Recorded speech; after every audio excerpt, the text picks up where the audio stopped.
राज्य स्वास्थ्य विभाग कोरोना भाइरस को नहीं सतर्क सूचना जारी करिछि। कोरोना भाइरस पई ओडिशार सबु जिल्लार चिकित्सालय रे स्वतंत्र वार्ड प्रस्तुत कराजिबो बोली कहिसंती राज्य सरकार। एही परिप्रेक्षी रे बिजू पट्टनायक आंतर्जातिक विमान बंदर एवं पारादीप पोर्ट रे मध्य यात्रींकर स्वास्थ्य जांच कराजिबा सह थर्मल स्क्रीनिंग करा जाउछि। कटक बड़ मेडिकल कैपिटल हॉस्पिटल झारसुगुड़ा और बुर्ला हॉस्पिटल रे स्वतंत्र वार्ड व्यवस्था करा जाइछि। भुवनेश्वर मालेशिया को सीधा सड़क विमान उड़ुथुबारु भुवनेश्वर कैपिटल हॉस्पिटल रो डाक्तरी दल मालेशिया आसीथिबा यात्री मानकर स्क्रीनिंग करिसेंती। एपर्यंत ओडिशा रे मोट 44 जन व्यक्तिंकर स्क्रीनिंग होइथिबा जणा पड़िछि।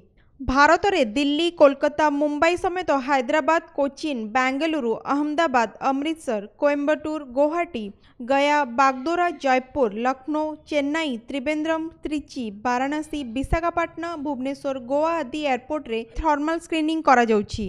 एहा सहित अंतर्जातीय विमान बंदर रे यात्रींक जांच को कड़ाकड़ी करा जाइछि।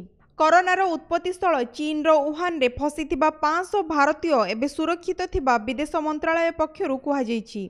चीन रे फसिथिबा भारतीयों को एयरलिफ्ट सहायता रे उद्धार कराजिबा लगी भारत सरकार प्रस्तुत होछंती। 31 जनवरी सुधा वुहान रु भारतीयों को उद्धार कराजिबा पई योजना करा जाउछि। चीन रु फेरिथिबा 6 जन भारतीय युवक कोरोना भाइरस रे आक्रांत होई पुणे एवं मुंबई स्थित हॉस्पिटल रे भर्ती होइचंती।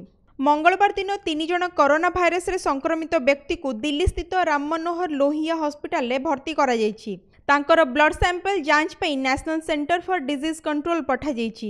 वर्तमान सुधा चीन रे कोरोना भाइरस रे मृतकंक संख्या 132 रे पहुंचिलाणी।